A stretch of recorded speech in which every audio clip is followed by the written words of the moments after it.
Muy buenas, ¿qué tal? ¿Cómo llevan esta tarde de lunes? Nosotros hoy les vamos a hablar, entre otras cosas, de jefes tóxicos. ¿Has tenido alguna vez un jefe tóxico, Juanjo?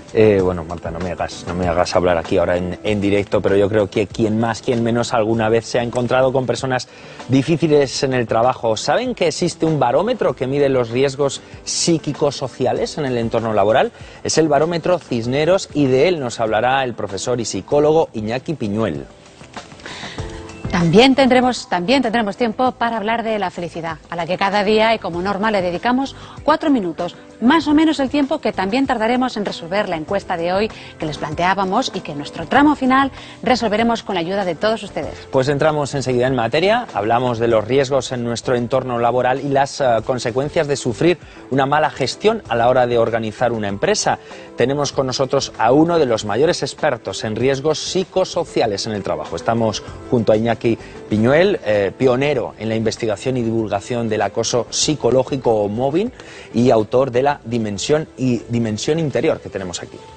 La primera pregunta es obligada. Bueno, primero buenas tardes. Buenas tardes. Y la primera pregunta es obligada. Explíquenos exactamente qué es eso de la dimensión interior. Bueno, en una frase muy sencilla es cuando el trabajador se encuentra en el trabajo de cuerpo presente y de mente ausente. Es decir, está ahí trabajando, pero su mente está en otro lado, su motivación ya no está, sus ganas de trabajar se fueron y eso pues lógicamente produce para ese trabajador una serie de efectos psíquicos y para la organización una pérdida de rentabilidad y de productividad que tampoco es interesante. ¿Cómo podemos identificar un entorno tóxico en el trabajo? Bueno, hablamos de entornos psicológicamente o psicosocialmente tóxicos, aquellos que hacen que los trabajadores sufran. Ese sufrimiento en el ámbito laboral se trivializa, se banaliza, un poco como tantos otros problemas sociales que se han venido analizando y que hemos ido descubriendo en el último siglo.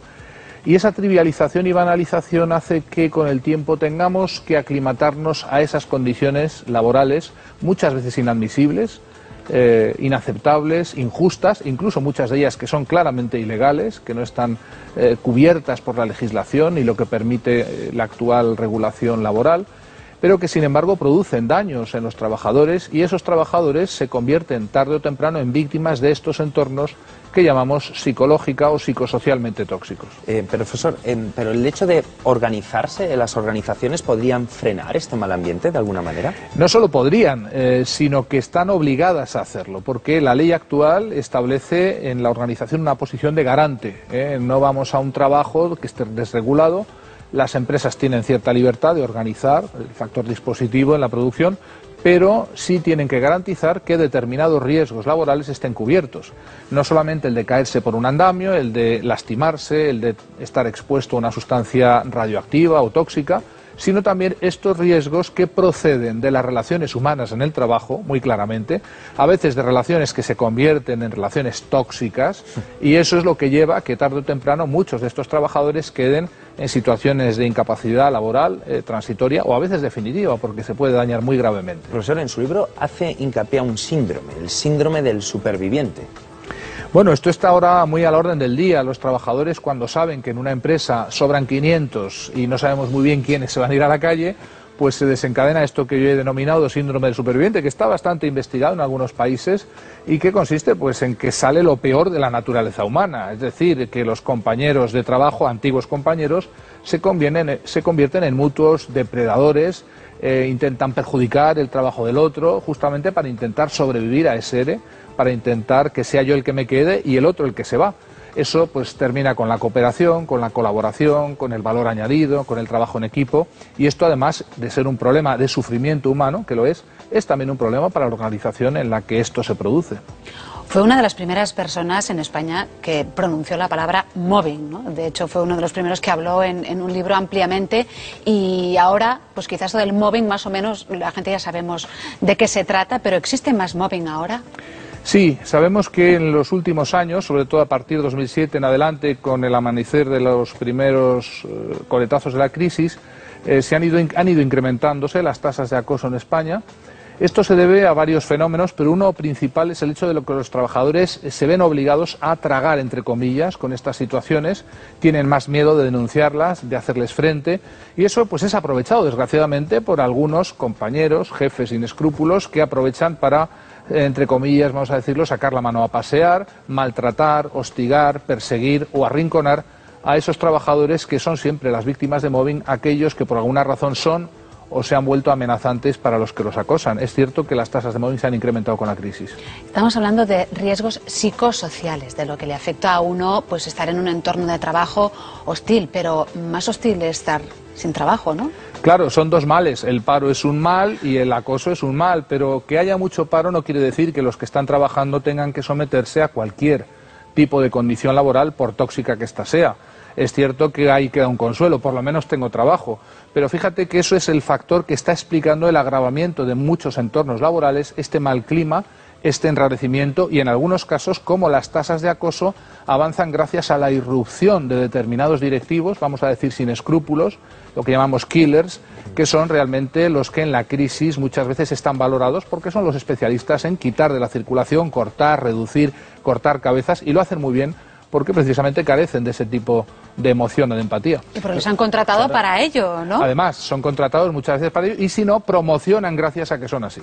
Pero claro, nos ponemos en el tema práctico, profesor, y si tenemos un trabajo con un jefe hostil o tóxico, ¿qué podemos hacer? Bueno, hay que hacer frente, no es admisible, no entra en el sueldo el ser maltratado, no entra en el sueldo el ser humillado. No entra en el sueldo tener que sufrir en el trabajo condiciones que rompen con toda la dignidad humana y cualquier tipo de fundamentación humana, humanizadora.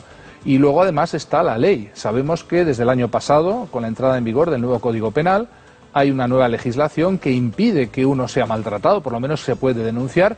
Ahí está también la inspección de trabajo. Tenemos la obligatoriedad de evaluar y prevenir cualquier tipo de riesgo psicosocial y de intervenir si existen casos de acoso. Es decir, no vamos a una selva, vamos a trabajar en un entorno civilizado donde no es admisible que se maltrate a nadie.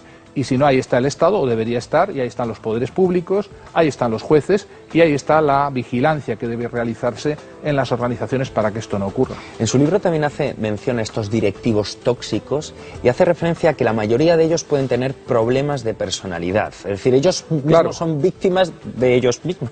Bueno, sí, pero las víctimas son los demás, sobre todo. Es cierto que hemos identificado que no basta ser cualquiera para acosar o para maltratar, para ser un jefe tóxico. Muchas veces lo que nos encontramos es con trastornos paranoides de la personalidad, con directivos que son lo que cualificamos técnicamente como personalidades psicopáticas, personalidades muy inquietantes porque están ahí, fríos, calculadores, con una imagen pública excelente, caen bien a todo el mundo, con una capacidad de seducción formidable, pero que son muy eficaces a la hora de eliminar o depredar a aquellos que se ponen en medio de su objetivo, que siempre es alcanzar el poder cuanto antes, ¿no? Y ese tipo de directivos están a la orden del día. Son tres tipos, ¿no? Más o menos los que establece el narcisista. Así, el trastorno narcisista de la personalidad está detrás, los directivos que se miran en el espejo del auditorio, que buscan con un comportamiento arrogante, prepotente, buscan siempre pues subordinados muy sumisos, muy mediocres, que no les hagan sombra.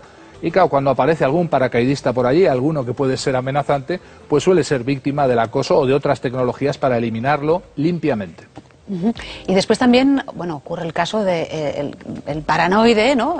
O el que ya realmente ya tiene asumido que tiene poder y eso le aísla, ¿no? Eso es... Claro, el directivo paranoide ve en todos los comentarios, en los demás, posibles ataques, posibles comentarios perjudiciales para ellos y claro, desencadena lo que llamamos ataques preventivos. Atacan antes de recibir ese supuesto ataque, por tanto se convierten en directivos tóxicos.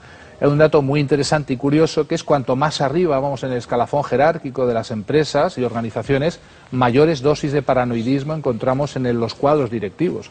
Por tanto, también la función hace incrementar la desconfianza y la sensación de peligro y la actitud paranoide o referencial en la vida. Y ese riesgo también lo tienen, permíteme, los trabajadores que en un momento dado ascienden y adquieren un cargo de... Claro, es muy interesante esa reflexión. Sabemos, por ejemplo, que el gran y el poderoso modulador que es el poder para la personalidad.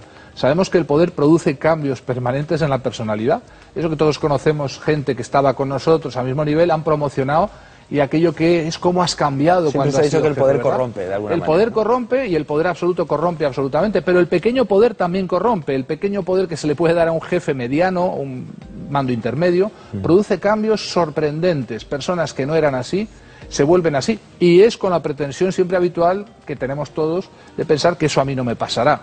Eso le pasa a otros y ciertamente nos pasa a todos una vez que accedemos a determinadas cotas de poder. Eso es el peligro. Pero luego lo que ocurre también, ¿no?, en según qué empresas, es que una vez has tenido un cargo de responsabilidad, se da una vuelta a la tortilla y esa persona vuelve al sitio en el que estaba. Quizá ya no tienen esos privilegios, ¿no? Claro, entonces eso escalones. Psicológicamente también tiene que ser devastador, ¿no? Es muy fácil subir escaleras y es muy difícil bajarlas. Y luego aquellos directivos, sobre todo, que se ven después en situaciones de descenso de escaleras, pues entran en problemas psicológicos. Se identifican tanto con su rol profesional, con su puesto de trabajo, sobre todo eso de que soy un directivo, soy un director general, que luego no saben quiénes son. Esa identificación es terrible y termina siendo muy perjudicial. Los psicólogos sabemos muy bien lo que es tratar después en la clínica, en la psicoterapia, con ese tipo de directivos que fueron todo y que de repente no son nada y por tanto ya no saben quiénes son.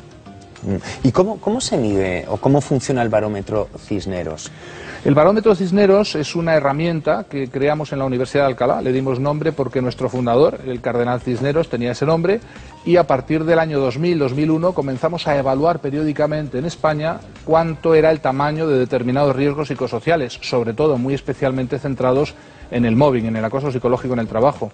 Y bueno, ya llevamos 11 ediciones, 11 barómetros Cisneros en estos últimos 11-12 años y vamos pues comparando nuestros datos también con otros investigadores europeos que han hecho lo mismo y también podemos ir estableciendo el perfil de algunos fenómenos emergentes, uno de los cuales sobre todo es el mobbing, el acoso psicológico en el trabajo, que afecta en España a más de 2 millones de personas. Los datos no son muy halagüeños por lo que veo, profesor. Son datos preocupantes y la crisis además ha hecho que muchos de estos problemas, el estrés, el burnout, el mobbing, pues terminen generando importantes secuelas psicológicas y psicosomáticas en muchos trabajadores y en sus familias, no hay que olvidarlo.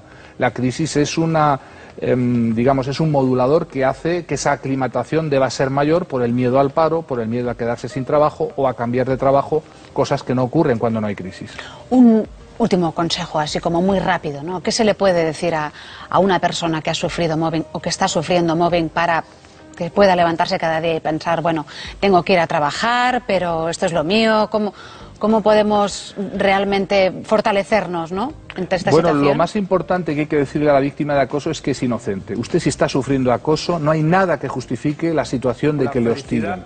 Y por tanto hay que hacer frente, hay que recabar apoyos, hay que pedir dentro de la organización, si es de mediano o gran tamaño, existen situaciones también de prevención, de riesgo laboral, departamentos, y ahí está la ley también. Tenemos un código penal, tenemos una inspección de trabajo, tenemos que buscar que esas personas que son auténticamente víctimas se les apoye desde dentro y también reciban la cobertura legal suficiente para poder hacer valer el derecho a la dignidad, que es un derecho inalienable y que sigue existiendo en el trabajo. Rebelarnos, ¿no? Rebelarnos, hacer frente. Hacer frente. Hacer frente, no colgar junto con nuestro abrigo nuestros derechos, sino que dentro del trabajo también existen derechos. Pues muchísimas gracias, señor Piñuel, por todos estos consejos que nos van la mar de bien aquí en Para Todos Lados, para todos los que nos estén viendo, y ayudar a detectar los riesgos de nuestro entorno laboral. Dejamos a un lado el mobbing, las presiones en el trabajo, porque ha llegado el momento de ser feliz.